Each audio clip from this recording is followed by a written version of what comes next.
What's up, guys? Weather Wednesday coming at you with another Raid Shadow Legends video, and Happy New Year. I hope you are having a good year so far. And the game is just a little bit of a downtime as far as events and all that. I mean, there are always events going on, but nothing too exciting. The Winter's Path was a little bit too expensive for me. I could have invested shards and stuff, but I really didn't want to for those souls. They were too expensive for what I had on hand. So I just stayed away from that, and all this other stuff is kind of just stuff that you can kind of skip. But right now, there's actually an Ice Golem turn attack, which I haven't really participated in, other than the fact that I have been working on some champion builds during this downtime. Basically, because I am so low on not so much artifact storage, but my accessory storage is out of control. So I was trying to get some extra artifacts and accessories on some champions, and so what I decided to do is actually take a look at some of the past fusions that we've done over the last year. And if you're like me, sometimes I just do a fusion to do a fusion because, hey, maybe they'll be useful someday somewhere. But honestly, you can only use so many champions at one time in this game. It is important to get a lot of champions, but then a lot of them just kind of sit in the vault. Not necessarily because they're bad, but because you have other champions that do similar things. And Stokk the Broken is one of those champions for me where I saw his potential and I thought he'd be pretty good. But I had similar champions, so I didn't really need him. And to be quite honest, after I built him, I still don't technically need him, but I'm going to use him just because I can. And I think he does a pretty decent job. So on his A3 has an AoE attack, basically where he places 2 5% poison debuffs on all enemies. And if any targets are under a HP burn debuff, this is 3 poison debuffs and a weaken, which is pretty nice. And he also places 2 continuous heals on all allies, so he'll help keep you alive. And his A2 also an AoE, and this activates the poisons and HP burns. Second hit has a 75% chance of destroying each target's max HP for each poison and HP burn debuff activated. Then fills the turn meters of all allies by 20%. And then his A1, kind of boring, attacks an enemy 2 times. Each hit has a 25% chance of increasing the duration of all poison and HP burn debuffs. So there you go. He's a good champion. Those are really good skills to have. Now, for my account, I had a very similar champion, and his name is Theodore the Savant. He has a weaken, increases duration of poison, debuffs, and HP burns. Places a weaken. Poison sensitivity, increased speed, which makes him probably a little bit better. Places 2 poison debuffs, poison sensitivity, increased speed, attacks all enemies, decreased speed. A lot of very similar things. And there was actually an epic hero that I have been using, or an epic champion that I have been using. And let's see if I can find him. Masiliac Priest Orn. He's got poison sensitivity, poisons. He's a little more poison focused.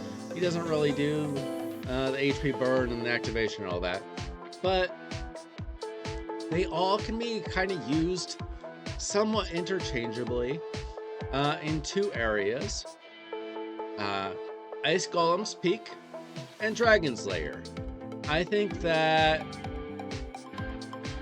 the champion that I want to talk about today, I think he's just a little bit better in Dragon than he is in Ice Golem. A little bit better because he's more poison focused than HP burn focused, but he can kind of do both, just like Theodore can kind of do both. So I'm going to go ahead and show you this run, and then I'm going to show you the build. So I did try him out in Ice Golem. I felt like he helped this team a little bit more, but it's very similar. You're just fighting back the boss more with poisons than HP burn as you would in Ice Golem. So we'll just go with team setup. I basically replaced Ornn with Stokk. It's kind of similar. I just figure that as a legendary hero, he's a little bit better. He does a little bit more. It's not a big deal, but maybe you don't have Theodore, maybe you have Stokk, maybe you have Ornn. You can kind of do all the same things. Now, Mariska and Pythion, they're just there to keep the team alive because hard dungeons, they can kill you. That's all it is. So, I basically have the same thing for all 3 rounds for him. His A3 first, his A2 second. Let's try to use this as much as possible. Pythion, no presets. Theodore, no presets. Stokk really doesn't need the presets. Seer, I kind of do the same thing. I always just go with her Karma Burn first because it's faster. She doesn't really need that increased crit rate and weaken most of the time. Not really necessary. Maybe if your Seer's not strong enough, you might want to do that first. Actually, I did have her do that first. Okay, never mind. So with Seer, we do have her A2 and then her A3 on all 3 rounds. And Mariska, she's just going to do her thing. I know most people don't have Mariska, but a lot of people have Pythion, and maybe you're going to have some other amazing reviver healer that if that's necessary. Maybe you have a Duchess if you're lucky. I am not. You could have an Elva, whoever you have. So let's get into the run. It's going to be 2 to 3 minutes probably. I don't know how consistent it is. I didn't make this run a lot, but I made the runs with Ornn plenty, and it was fine. Like, maybe not 100%, but pretty close. So as you can see, there's just a ton of poisons, weakens, and so Seer takes care of that first wave pretty darn quickly. She's gonna have to cycle through her skills just a little bit. So round 2 always does take a little bit longer, but we do get some weakens out there. Mariska and Pythion keep us plenty well protected until we can get back around on Seer's skills. We'll be fine. So probably another 10-20 seconds and we'll get through this. We just have to cycle through everything. So there we go. We get more poisons, poison sensitivity out there, and they're all just kind of doing their normal things. It's not that complicated. Seer blows them up. So, you know, maybe you don't have a Seer. Maybe you can try it like a poison exploder, like a Lanaril or something, or a Zavia. Maybe that can help you out because they are throwing out so many poisons. But with Theodore in the team, with Stokk in the team, they're going to be landing plenty of poisons, and we'll get through the dragon in another, I don't know, minute or so. We just kind of have to wait it out. So there you go. We got the poison sensitivity. We got the poisons. Does a little bit of damage. You will notice up here that Stokk does deplete some of that max HP. So that's nice. So yeah, we just kind of have to sit this out or wait this out. Seer will do some damage as well eventually when we get back to her A3, if there are still a good amount of buffs and debuffs out there. And so it's not like the fastest run. There are definitely faster runs, but you know, I don't have Stoutus. He's obviously super amazing at this, and I'm sure that there are a bunch of mythicals that speed things up as well, but I don't have any mythicals other than Lady Mikage. I don't think that she would be great here. I don't know, I haven't thought about it. Probably not. So yeah, we just kind of have to wait this out. This is a little bit of a slower run, unfortunately, but as you can see, we're just super well protected. So we're safe, and quite frankly, I don't know about you guys, but I don't make a lot of dungeon runs anymore, other than Spider to get silver. But the Dragon, Ice Golem, and Fire Knight, they're practically obsolete for end or late game players. Mid game probably still fairly useful, but once you start getting a good amount of merciless gear, of gear from Hydra, you know, stone skin, protection, all these new sets, why are we still doing dragon runs other than because we have to for fusions? And how many good fusions are there per year? Like, I'd say most of them are useful to like early to mid game players, but how many do I use? Okay, so it's kind of a slow run. My previous runs were a little bit faster. What can you do? But it was a safe run. It was a super safe run. So if you're going for faster, maybe there are other options, but if you're looking for safe, that was a pretty safe run. So we have Stokk the Broken, and he's built basically just like my Theodore is built, except that he does have one piece of Feral, just threw it on there for the extra accuracy.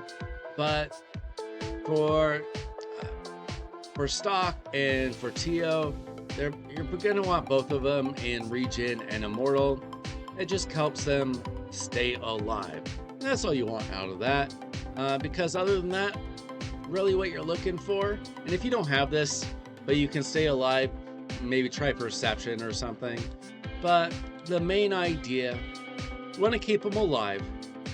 And then I did throw him in crit rate gear, but I don't know how important that is. Speed 234 is just okay, but I didn't really like glyph him out super heavy because I'm saving my glyphs for personal CVC in a couple weeks. And he has hardly any crit damage, so he's not getting a whole lot out of his crits, but the accuracy is the number one thing. Just get his accuracy fairly high. It kind of depends on what level you are at in the dungeons, but get his accuracy as high as you can and you'll be fine. Get him to go fast, get him accurate. Obviously, if he was faster, that would be better. But that's it. No relic on him yet. I don't even have a blessing on him. Obviously, if I got a blessing, that would help. Theodore, I've got Phantom Touch on him. That would probably work just as well. For Stokk the Broken. And these are his masteries. The main thing here is I'm just trying to get as much extra accuracy as I possibly can, but you can still use accuracy or these masteries if you so wish. So How do I feel about Stokk the Broken? I wouldn't say he's a broken champion. I'd say he's very good. If he had been released 3 years ago, people probably wouldn't stop talking about him. Because Tidor, when did he come out? 2.5, 3 years ago. People absolutely love Tidor. He's still very good. I'd say he's worth building, especially if you are struggling with either Ice Golem or Dragon's Lair. Like I said, I ran a similar team. I'll show you my Ice Golem team. It's very similar. You can just take out like Drang or Theodore, and it's the same thing. Like, it's all kind of the same thing. Theodore, Walking Tomb Drang kind of helps my team stay alive a little bit better here, because I have Artak built with crit, so that team can get hurt a little bit because he's built that way. So there you go. I'd say Stokk the Broken is very good. So if you have him sitting in your vault and you need a little help in one of those 2 dungeons, I'd say go for it. So there you go. Thanks so much for watching. I am Weiler Wednesday. If you want to see any other champion builds, let me know in the comments. I'd like to do a few more of these types of videos in the future. So if you have any particular champion, non-mythicals, because I only have Lady Mikage, if you want any legendary champions built out for you, let me know in the comments, and I'll see what I can do. Thanks so much for watching. Don't forget to like and subscribe. I'll be back with more Rage Shadow Legends content. See ya!